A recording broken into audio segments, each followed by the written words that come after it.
Hello everyone, આજે છે beauty parlour training કોર્સનો દિવસ બીજો સેકન્ડ ડે.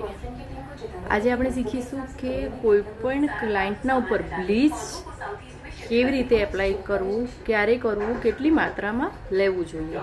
તો સૌ પ્રથમ જ્યારે પણ કોઈપણ ક્લાયન્ટને આપણે બ્લીચ કરીએ તો પહેલાં એની સ્કિન જોવી પડે. સેન્સિટિવ છે કે ડ્રાય છે, ઓઇલી છે કે નોર્મલ છે. આ 5 પ્રકારની સ્કિન હોય અને એમાં ક્યારે કેટલું બ્લીચ લેવું અને કેવી રીતે લગાવવું. તો સૌ પ્રથમ આપણે નોર્મલ જે સ્કિન હોય એમાં બ્લીચ કેવી રીતે કરવું એ શીખીશું.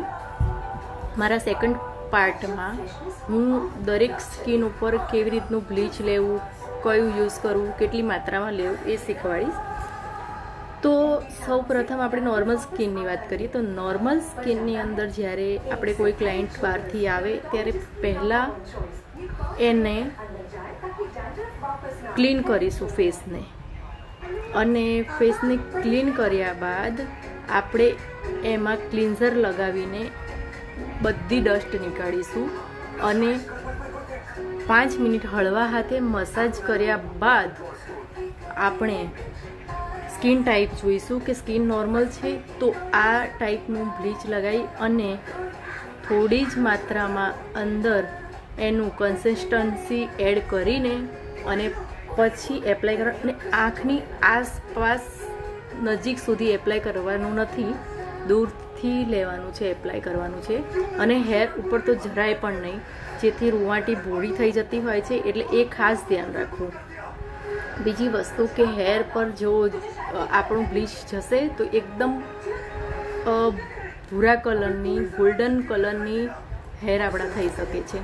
તો આ રીતે નોર્મલ સ્કિન ઉપર આપણે આંખની આસપાસ અને હેર પર નહીં લગાવીને બધી સાઈડ એપ્લાય કરીશું અને ત્યારબાદ 7 થી 10 મિનિટની વચ્ચે આપણે કોટન વડે એને નીકાળી દઈશું અને ત્યારબાદ ઠંડા પાણીથી ફેસને વોશ કરીશું.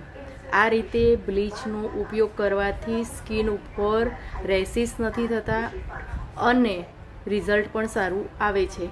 તો દરેક ક્લાયન્ટ ઉપર બ્લીચ કરવાની, એપ્લાય કરવાની રીત આ છે, ખાસ ધ્યાન રાખવું. Thank you. શેર કરો, લાઈક કરો ને ફોલો કરો જો વિડીયો ગમ્યો હોય તો.